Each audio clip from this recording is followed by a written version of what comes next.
Soyons saints, en partenariat avec Magnificat. En ce 23 janvier, nous souhaitons une belle fête aux Émérinthiennes, Émérance, Ildefonse et Alphonse. Nous célébrons aujourd'hui Saint Ildefonse de Tolède, né vers 606. Neveu d'Eugène de Tolède, Ildefonse étudie avec Isidore de Séville. Il prend l'habit de moine à l'abbaye Saint-Côme et Saint-Damien d'Agalie, sur le fleuve du Tage, dont il est rapidement nommé supérieur. Il fonde aussi un couvent de religieuses avec les biens dont il a hérité. Bien que récalcitrant, il devient archevêque de Tolède en 657 et malgré ses résistances initiales, il se consacre de manière dévouée à cette fonction.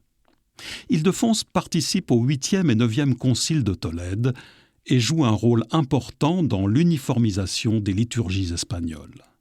Il est également un grand écrivain et est l'auteur de nombreux écrits, notamment sur la Vierge Marie.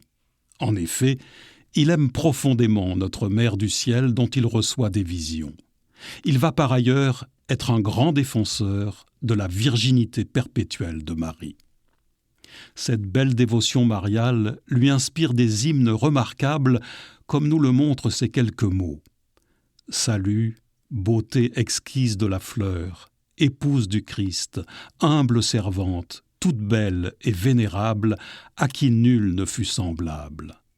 Nous te proclamons vénérable, sainte d'esprit, pure de cœur et intègre de corps. Tu es douce et clémente, aimable et chère à Dieu.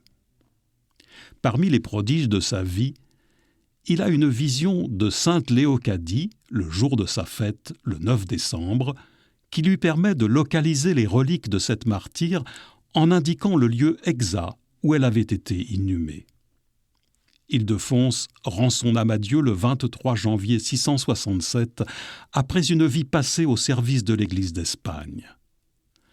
L'apôtre Paul a reçu du Christ la vocation de solidifier l'unité au sein des communautés chrétiennes primitives, et Ildefonse, celle d'unifier la liturgie espagnole.